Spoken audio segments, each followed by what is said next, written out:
హల్లెలూయా. ఇది నా వాక్యము. యోం దెబిరి 30వ తారీఖు 8వ నెల 2025వ సంవత్సరం.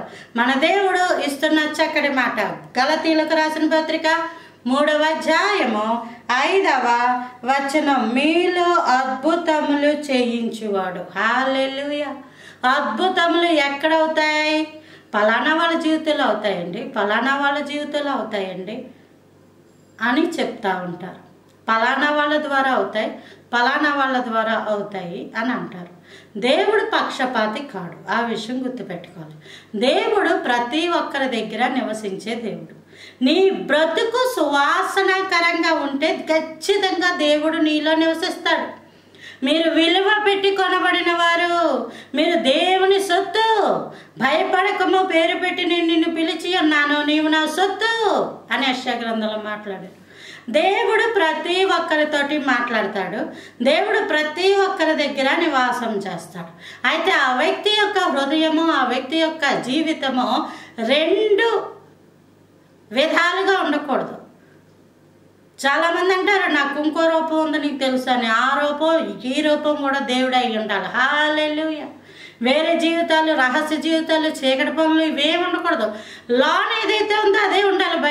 బయట ఏదైతే ఉందో లోన్ అదే ఉండాలి. హల్లెలూయా.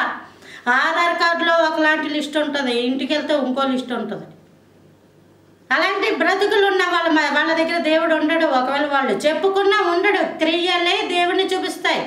నీ క్రియలు దేవుని చూపిస్తున్నాయా, నిన్ను చూపిస్తున్నాయా? నిన్ను కనుక చూపిస్తే ఆ క్రియల ద్వారా దేవుడు ఉన్నట్టు కాదు. నీ క్రియలు దేవుని చూపిస్తే నీలో దేవుడు ఉన్నట్టు.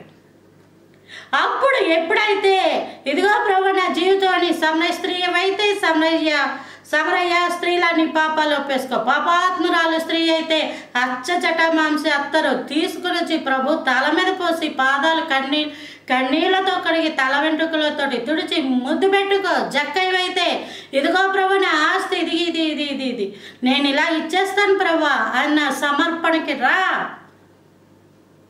నువ్వెప్పుడైతే ఇలాంటి జీవితాలు మార్పు చెందుతావో దేవుడు నీతో ఉండి అద్భుతములు మీలో ఉండి చేయించువాడు. హల్లెలూయా.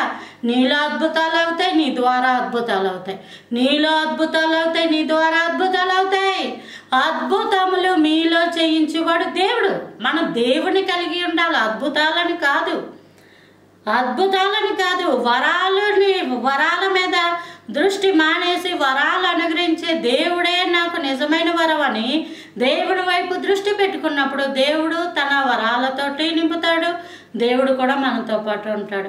మనకి దేవుడు ప్రాముఖ్యం. దేవుడు మనతో పాటు ఉంటే సాతానుడు మనలను ముట్టలేడు. ఇహలోకమందే కాదు, మనము పరలోక రాజ్యంలో కూడా దేవుని చేయి పట్టుకొని నడుస్తూ ఉంటాం. అట్టి కృప దేవుడు అనుగ్రహించును గాక. Praise the Lord. ఆమేన్.